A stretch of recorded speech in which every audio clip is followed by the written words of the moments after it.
పార్టీకి big shock తగిలింది. Maoist party కీలక నేత బర్సీ దేవా. హిడ్మా తర్వాత మావోయిస్ట్ పార్టీకి ఎవరున్నారంటే వినిపించేటువంటి పేరు ఇప్పుడు పోలీసు ఎటు లొంగిపోయింది. సో తెలంగాణ డీజీపీ శివధర్ ఎదుట లొంగుబాటు గురయ్యాడు బర్సీ దేవా. సో రేపు మీడియా ముందు ప్రవేశపెట్టే అవకాశం ఉంది. కొంతకాలంగా బర్సీ దేవా లక్ష్యంగానే పోలీసులు గాలింపు చర్యలు చేపడుతున్నారు. సో అందరికంటే ముందుగా ఆర్టీవీ చెప్పుకొచ్చింది, ఛత్తీస్గఢ్, ఆంధ్రప్రదేశ్, బీహార్, మధ్యప్రదేశ్, మహారాష్ట్ర ఈ రాష్ట్రాలన్నీ కూడా బీజేపీ పాలిత ప్రాంతాలు. సో అక్కడ కొంత చాలా తీవ్రమైన పరిణామాలు ఉన్నాయి. మావోయిస్టుల ప్రకారంగా, మావోయిస్టులు లేఖలు విడుదలైనటువంటి ప్రకారంగా వాళ్ళు భావిస్తున్నటువంటి ఒక ఆలోచన ఏంటంటే ఫేక్ ఎన్కౌంటర్స్. ఒకవేళ నిజంగా లొంగిపోవాలని వచ్చినా కూడా ఫేక్ ఎన్కౌంటర్లు చేపడుతున్నారు. కాబట్టి తెలంగాణనే ప్రత్యామ్నాయంగా ఎంచుకున్నారు వారంతా కూడా. సో డెఫినెట్గా ఒక రాష్ట్రానికి సంబంధించిన పోలీసు సహకారం లేకుండా కేంద్ర బలగాలైనా సరే వచ్చి ఒకరిని ఎన్కౌంటర్ చేయవు. కాబట్టి తెలంగాణ రాష్ట్రాన్ని ఎంచుకొని బర్సీ దేవా ములుగు అడవుల్లోనే ఇటీవల కాలంలో పర్యటిస్తున్నారనే విషయం ఆర్టీవీ చెప్పుకొచ్చింది. సో అనుకున్నట్టుగానే బర్సీ దేవా ములుగు అడవుల్లో పర్యటిస్తుండగా గాలింపు చర్యలు చేపట్టారు. కాబట్టి ఎలాగైనా కూడా నేను టార్గెట్ అవుతాను. హిడ్మా వాళ్ళ అల్లుడు దేవా, హిడ్మా మామ. సో మా మామనే హతమార్చారు, ఇక నేనెంత అనుకున్నాడేమో కానీ మొత్తంగా పోలీసు ఎటు లొంగిపోవడానికి సిద్ధమైపోయారు. సో తెలంగాణ డీజీపీ శివధర్ రెడ్డి ఎదుట లొంగిపోయాడు. రేపు బర్సీ దేవాని పోలీసులు మీడియా ముందు ప్రవేశపెట్టే అవకాశం ఉంది. సో కొంతకాలంగా బర్సీ దేవా లక్ష్యంగా పోలీసులు గాలింపు చర్యలు చేపట్టడమే బర్సీ దేవా ఈ డిసిషన్కి కారణమేంటి తెలుస్తోంది. సో మావోయిస్ట్ పార్టీలో అత్యంత కీలకమైన వ్యక్తిగా ఉన్నాడు బర్సీ దేవా. సో గెరిల్లా లిబరేషన్ ఆర్మీ చీఫ్గా బర్సీ దేవా విధులు నిర్వర్తిస్తున్నారు. ఆయుధాల సరఫరాలో దేవా అత్యంత కీలక పాత్ర పోషించారు. హిడ్మా స్థానంలో బాధ్యతలు స్వీకరించిన బర్సీ దేవా చాలా తక్కువ కాలానికే పోలీసు ఎటు లొంగిపోవడం సంచలనంగా మారింది. ఇక హిడ్మా అండ్ బర్సీ దేవా ఇద్దరు కూడా ఒకే గ్రామానికి సంబంధించిన వారు. సో పూవర్తి గ్రామానికి సంబంధించిన ఈ ఇద్దరు మామాళ్ళు, బంధువులు. అట్ ది సేమ్ టైం ఇటు దేవాకి గురువు కూడా హిడ్మానే. సో తన హిడ్మా దగ్గర శిష్యరికం తీసుకున్నటువంటి దేవా తన గురువును, తన మామనే హతమార్చారిక నేనెంత అనుకున్నాడేమో కాబోలు అందులో భాగంగానే ఇప్పుడు పోలీసు ఎటు లొంగిపోవడం చూస్తున్నాం. అయితే కేవలం దేవానే కాదు, దేవాతో పాటుగా మరికొంతమంది కీలక నేతలు కూడా లొంగిపోయారంట.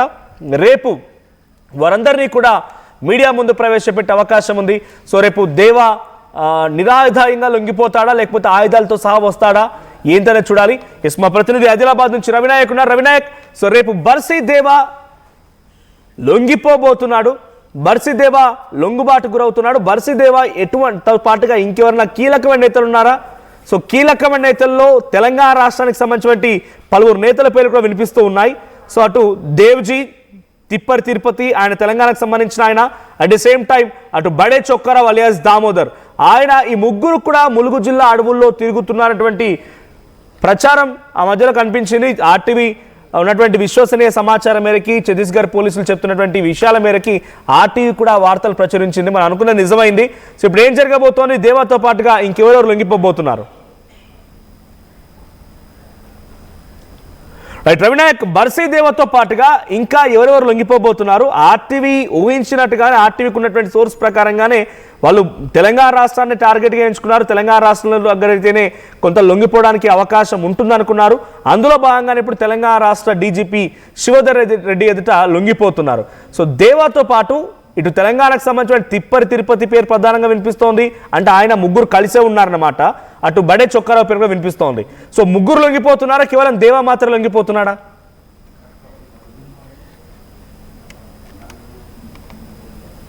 కనుక చూసినట్టుగా అయితే చాలా క్లియర్ గా దేవా ప్రస్తుతం తెలంగాణ పోలీసుల విచారణలో ఉన్నాడు. తెలంగాణ పోలీసుల విచారణలో ఈ 19 మంది మావోయిస్టు నాయకులు కూడా ఉన్నట్టు, దీంట్లో కొంతమంది డీవీసీ సభ్యులు ఉన్నట్టు, డీవీసీతో పాటు మళ్ళీ ముఖ్య నాయకులు కమాండర్లు కూడా ఉన్నట్టు చెబుతున్న పరిస్థితి. PIGA నంబర్ 1 బెటాలియన్ చెందిన ఎవరైతే హిడ్మా సన్నిహితుడు బర్సీ దేవా గురించి పలు కథనాలు ఇంతకుముందే ఆర్టీవీ ప్రసారం చేసిన పరిస్థితి తెలిసింది. చెప్పిన పరిస్థితిలో మనం ఒకసారి పూర్తి వివరాలు కనుక పోతే, నంబర్ 1 PIGA బెటాలియన్ దాదాపుగా 300 మంది కమాండర్స్ ఉంటారు. దీంట్లో చాలా శిక్షణ పొందిన కామ్రేడ్స్ ఉంటారు. ఈ కామ్రేడ్స్ లో ప్రధానంగా నిన్నటి వరకు ప్రముఖంగా 2 నెలల వరకు ప్రముఖ పేరు వినబడ్డ వ్యక్తే హిడ్మా సన్నిహితుడే దేవా. ఈ దేవా తనకు ఒక రకంగా రిలేటివ్ అవుతాడు. సుక్మా జిల్లా పూవర్తికి చెందిన ఈ దేవా ఇంత తొందరగా పోలీసులు అదుపులో రావడం, పోలీసులు నిజంగానే అసలు ఏం జరిగిందనే కోణంలో కొంత ఛత్తీస్గఢ్ పోలీసులు విచారిస్తున్నట్టు కొంత తెలుసుకుంటున్నట్టు తెలిసింది. తెలంగాణ రాష్ట్రం డెఫినెట్ గా కొంత సందర్భాల్లో మేము వాళ్ళని గౌరవిస్తామనో లేకపోతే వాళ్ళకి సంబంధించినటువంటి కాంగ్రెస్ పార్టీ అధికార పార్టీకి సంబంధించిన పలువురు కీలకమైన నేతలు కూడా పలు సమావేశాలకు హాజరయ్యారు, రౌండ్ టేబుల్ కాన్ఫరెన్స్లో కూడా హాజరైపోయి నిజంగానే వాళ్ళు లొంగిపోతారంటే మేము స్వీకరిస్తాం.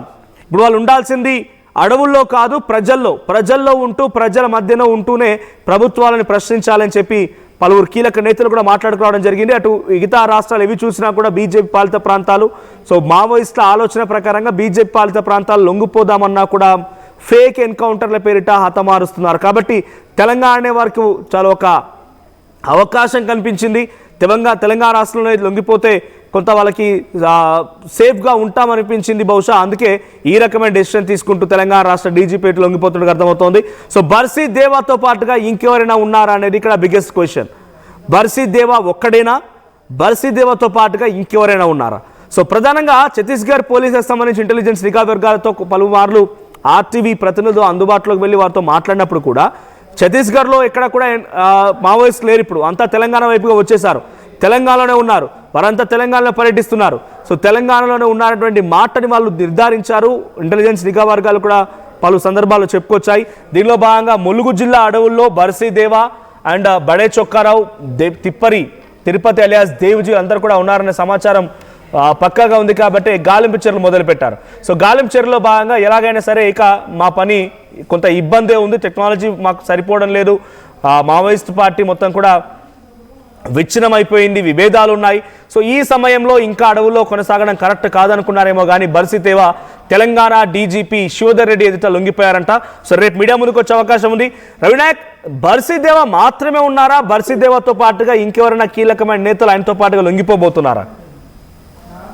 ఎస్ మనోజ్, దీంట్లో కొంత తెలంగాణకు చెందిన వారు ఒకరిద్దరు ఉండొచ్చు అనే కొంత ప్రచారం జరుగుతుంది. దీంట్లో ప్రధానంగా అంటే తెలంగాణ రాష్ట్రానికి రావాల్సిన అవసరం ఏమొచ్చింది, ఎందుకు తెలంగాణ రాష్ట్రంలో మళ్ళీ మావోయిస్టుల అలజడి వరుసగా కొనసాగుతుంది. గతంలో అసలు తెలంగాణ రాష్ట్రంలోనే మావోయిస్టులు లేరు అనే చెప్పిన డీజీపీ ఎదుటనే పదుల సంఖ్యలో సరెండర్లు కొనసాగుతున్నాయి, జనజీవన స్రవంతిలో కలుస్తున్నారు, మావోయిస్టు భాషలో చెప్పాలంటే ప్రజా జీవితంలోకి వస్తున్నారు. ఎందుకు ఏంటి అనే కోణంలో కొంత ఒక చర్చ అయితే తెలంగాణలో కొనసాగుతున్న పరిస్థితి. అయితే ఛత్తీస్గఢ్ సేఫ్ కాదని చాలా క్లియర్గా తెలిసిన తర్వాతనే ఇటు ఆంధ్రప్రదేశ్కి వస్తున్నట్టు ఆంధ్రప్రదేశ్కి రావడంతో ఆంధ్రప్రదేశ్లో నేరుగా పోలీసులకు సమాచారం ఇచ్చి మరి వస్తున్నారనే ఒక ప్రచారం కొనసాగుతుంది. దీంతో పాటు అంటే కొంత గతంలో కూడా ఛత్తీస్గఢ్ నిఘా వర్గాలు చెప్పిన విధంగా మావోయిస్టు పార్టీ అంతా కూడా తెలుగు రాష్ట్రాల్లో ఉంది, తెలుగు రాష్ట్రాల్లో ఏదో పనిపై ఆ పని చూసుకొని పని చేసుకుంటున్నారు, అడవిలో ఎవరు లేరు అనే ప్రచారం కూడా గతంలో ఆ ఛత్తీస్గఢ్ పోలీసులు చెప్పిన పరిస్థితి. అదేవిధంగా మనం చెప్పుకోవచ్చా, లేదంటే ఇతరత్ర వేరే కారణాలు ఉంటాయా ఏందనే కోణంలో మనం కొంత చెప్పలేం. కానీ చాలా క్లియర్గా నిన్న ఆ సిఎల్సి రాష్ట్ర కార్యదర్శి చెప్పిన విధంగా, లక్ష్మణ్ చెప్పిన విధంగా పోలీసుల అదుపులో క్లియర్గా బర్సీ దేవాతో పాటు 19 మంది ఉన్నారు, వెంటనే వారిని కోర్టులో హాజరుపరచాలి లేదంటే మీడియా ముందు హాజరుపరచాలని క్లియర్గా చెప్పిన పరిస్థితి. వెంటనే హాజరుపరచకుంటే ఒక రకంగా ఆందోళనకర పరిస్థితి ఉంటుంది, రాజ్యాంగానికి విరుద్ధంగా వ్యవహరించిన వారు అవుతారని చెప్పిన పరిస్థితి కనబడింది. దీంతో పాటు ఆర్టీవీ కూడా గతం నుంచి చాలా క్లియర్గా చెబుతూనే ఉన్నాం, అంటే ఆపరేషన్ కగార్ అంశం స్పీడప్ అయింది, ఆపరేషన్ కగార్ 2026 లోగా పూర్తి చేస్తామని చెబుతున్నారు. 2 నెలలే సమయం ఉంది కాబట్టి ఇటు కేంద్ర రాష్ట్ర బలగాలు కూడా చాలా సీరియస్గా పావులు కలుపుతూ ముందుకు వెళ్తున్న పరిస్థితి కనబడుతుంది. ఒక రకంగా ఇబ్బందికర పరిస్థితి ఉంది. అంటే 2 కిలోమీటర్లకు ఒక మిలిటరీ క్యాంప్ ఏర్పాటు చేశారు, అంటే క్యాంప్ ఏర్పాటు చేశారంటే భద్రతా బలగాల క్యాంప్ ఏర్పాటు జరిగాయి. ఏ చిన్న సమాచారం వచ్చినా అంటే ఇంటెలిజెన్స్ ద్వారా కావచ్చు లేదంటే సాంకేతిక పరిజ్ఞానం ఇతరత్ర పరిజ్ఞానాల ద్వారా వచ్చిన ఏ సమాచారం వచ్చినా నేరుగా బండ్లపై ఫోర్స్ వెళ్తుంది, ఫోర్స్ వెళ్ళి హిట్టింగ్ చేసే ప్రయత్నం జరుగుతుందని అక్కడ ప్రచారం ఉంది. కాబట్టి చాలా సీరియస్గా ఇటు కొంత ఆ పార్టీ కూడా ఆలోచిస్తున్నట్టు తెలిసింది. నేరుగా ప్రజా జీవితం అంటే జనజీవన స్రవంతిలో కలవడమే తప్ప వేరే సోర్స్ లేదు అని కూడా ప్రచారం జరుగుతున్న తరుణంలోనే తెలంగాణలో హిడ్మా మరో హిడ్మాగా చెప్పుకునే బర్సీ దేవా నేరుగా పోలీసుల అదుపులో ఉన్నాడు. ప్రస్తుతం విచారణ కొనసాగుతుంది. రేపు లేదా ఎల్లుండి డీజీపీ శివధర్ రెడ్డి ఆధ్వర్యంలో మీడియా సమావేశం నిర్వహిస్తారని చెబుతున్న పరిస్థితి కనబడుతుంది. అయితే చాలా క్లియర్గా డీజీపీ శివధర్ రెడ్డి ఒకే ఒక విషయం చెప్తున్నట్టు మనకు సమాచారం ఉంది. ప్రజా జీవితంలోకి రండి, ప్రజల సమక్షంలో పనిచేయండి, ఉద్యమాలు చేసుకోవచ్చు, భారత రాజ్యాంగానికి లోబడి మీరు పనిచేసుకోవచ్చు, ఎక్కడ ఎటువంటి ఇబ్బంది లేదు, తెలంగాణ పోలీసు ఎవరిని ఇబ్బంది పెట్టరు, మా ఉద్దేశం ఎన్కౌంటర్లు కాదు, మా ఉద్దేశం మార్పు అనేది చెబుతున్నట్టు తెలిసింది. దీంతో పాటు ప్రధానంగా గతంలో ఎవరైతే లొంగిపోయిన వారు ఉన్నారో వారితో కూడా ఎప్పటికప్పుడు మోటివేషన్ క్లాసెస్ వారితో మాట్లాడడం కావచ్చు, మాట్లాడి చెప్పడం కావచ్చు, ఇప్పుడున్న అంశాల్లో అంటే గతంలో ఉన్న సిద్ధాంతాలకు ఇప్పుడున్న పరిస్థితులకు చాలా మార్పులు వచ్చాయి కాబట్టి వెంటనే జనజీవన స్రవంతిలో రావాలి, ప్రజల్లో ఉండి ఉద్యమాలు చేయాలని చేయడానికి మేము ఎక్కడ నిరాకరించాం, ఉద్యమాలు శాంతియుతంగా ఉండాలి, ప్రజాస్వామ్యబద్ధంగా ఉండాలని డీజీపీ చెబుతున్నట్టు మనకు తెలిసింది. పక్కాగా మనకున్న సమాచారం మేరకు నిన్న ఆర్టీవీ ఎక్స్క్లూజివ్ గా దీని తర్వాత ఆల్టర్నేట్ గా మావోయిస్ట్ పార్టీలో ఎవరి పేరు వినిపిస్తున్నారు అంటే మావోయిస్ట్ పార్టీ ఈ దెబ్బతో కంప్లీట్ జీరో ఇక అయిపోయింది అనుకోవాలా? మార్చ్ 2026 అనేటువంటి లక్ష్యాన్ని జనవరిలోనే అచీవ్ చేస్తుంది అనుకోవాలా కేంద్ర ప్రభుత్వం? లేదు ఇంకా ఆప్షన్ ఉందా? బర్సిదేవ తర్వాత పార్టీని లీడ్ చేయడానికి, పార్టీని కాపాడుకోవడానికి ఎవరైనా కీలక నేతలు కనబడుతున్నారా? ఎస్ మనోజ్, అంటే ఒక రకంగా మావోయిస్టు పార్టీ ప్రభుత్వ రికార్డుల ప్రకారం ప్రభుత్వం దగ్గర ఉన్న అధికారిక లెక్కల ప్రకారం దగ్గర పడ్డదని చెప్పుకోవచ్చు. జనవరిలో బల్సిదేవతో పాటు నెంబర్ 1 బెటాలియన్లో కొంతమంది సరెండర్ అవుతున్నారంటే ఒక రకంగా క్లోజ్ అవుతుంది అని ప్రభుత్వ రికార్డులు చెబుతున్నాయి. దీంతో పాటు టాప్ క్యాడర్ ఒకే ఒక వ్యక్తి ఉన్నాడు, అది దేవ ఎవరైతే టాప్ క్యాడర్కి సంబంధించి ప్రస్తుత సెక్రటరీగా చెప్పుకునే ఎవరైతే ఉన్నాడో ఆ సెక్రటరీ మాత్రమే ఉన్నాడు. ఆ సెక్రటరీ తప్ప ఎవరు లేరు. అది Telangana secretary, Telangana party secretary తప్ప మరొకరు లేరు. ఒక 2-3 ఆధ్వర్యంలోనే పార్టీ ఆ కార్యకలాపాలు కొనసాగుతున్నాయని చెబుతున్న పరిస్థితి కనబడింది. మరి దేవ్జీ మాత్రమే ఇదంతా కోఆర్డినేట్ చేస్తున్నాడని గతంలో సరెండర్ అయిన వాళ్ళు కూడా చెబుతున్న పరిస్థితి. ప్రస్తుతం ఉన్న వ్యక్తులు దేవ్జీని ఎన్నుకున్నారు, దేవ్జీని పార్టీ సెక్రటరీ, పార్టీ నడిపించేది దేవ్జీని అనే ఒక ప్రచారం జరుగుతుంది కాబట్టి తన తప్ప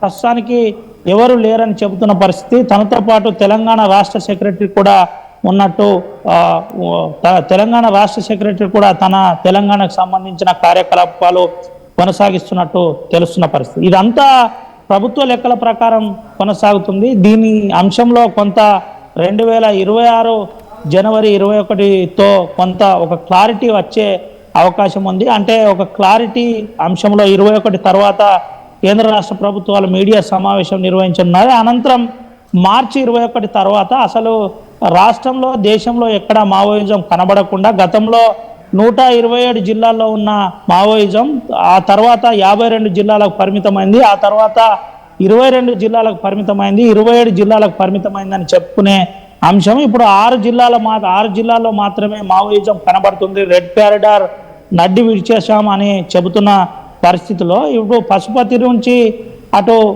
పశుపతి టు శ్రీకాకుళం వరకు కొనసాగిన రెడ్ కారిడార్ అంశం ఏదైతుందో ఆ అంశం ఏం జరిగింది అనే కోణంలో ఇంకా మీడియా సమావేశంలో కేంద్ర మంత్రి చెబితే తప్ప వాస్తవం తెలిసే పరిస్థితి లేదు. కాబట్టి ఒక రకంగా దేవ అరెస్టు సంచలనంగా మారింది. మావోయిస్టు పార్టీకి కూడా కొంత తీరని లోటుగా చెప్పుకోవచ్చు. ఇటు దేవతో పాటు కొంతమంది తెలంగాణ డీజీపీ కంట్రోల్లో విచారణ కొనసాగుతుంది. ఈ విచారణలో ఎస్ఐబితో పాటు మరికొన్ని కీలక సంస్థలు విచారిస్తున్నట్టు మనకు సమాచారం ఉంది. ఏది ఏమైనప్పటికీ దేవ అరెస్టు సంచలనంగా మారింది అన్నది. Right, thank you Ravinayak. So మొత్తంగా బర్సిదేవ మావోయిస్టు పార్టీ కీలక నాయకుడు, ప్రస్తుతానికి హిడ్మా తర్వాత మావోయిస్టు పార్టీని కాపాడగలిగేటువంటి ఒక వ్యక్తిగా బర్సిదేవ పేరు వినిపించింది. కానీ బర్సిదేవ ఇప్పుడు తెలంగాణ రాష్ట్ర పోలీసులు లొంగిపోవడం జరిగింది. సో రేపు మీడియా ముందుకు వచ్చే అవకాశం ఉంది. ఇక దీంతో మావోయిస్టు పార్టీ పూర్తిగా జీరోకి వచ్చేసింది. ఇక మావోయిస్టు పార్టీని మార్చి 31, 2026 కల్లా లేకుండా చేస్తామనేటువంటి లక్ష్యంగా పెట్టుకున్న కేంద్ర ప్రభుత్వం యొక్క లక్ష్యం అనుకున్న సమయానికంటే కొంత ముందుగానే పూర్తయినట్టు కనబడుతోంది. సో బర్సిదేవతో పాటుగా మరికొంతమంది కీలక నేతలు కూడా ఉన్నారు. తెలంగాణ రాష్ట్రానికి సంబంధించిన పలువురు కీలక నేతలు కూడా రేపు మీడియా ముందు ప్రవేశపెట్టే అవకాశం ఉంది. సో నిరాయుధంగా లొంగిపోతారా, ఆయుధాలతో పాటు వస్తారా, రేపు వచ్చిన తర్వాత డెఫినెట్గా లొంగిపెట్టినటువంటి మావోయిస్టులని తెలంగాణ రాష్ట్రంలో డీజీపీ శివధర్ రెడ్డి నేతృత్వంలో మీడియాతో కూడా మాట్లాడిస్తున్నారు. కాబట్టి రేపు దేవా ఏం మాట్లాడతారో చూడాలి.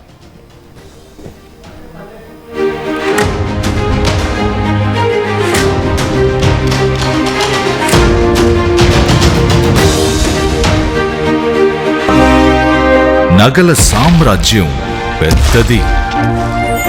మన వేడుకల్లో నగల పాత్ర పెద్దది.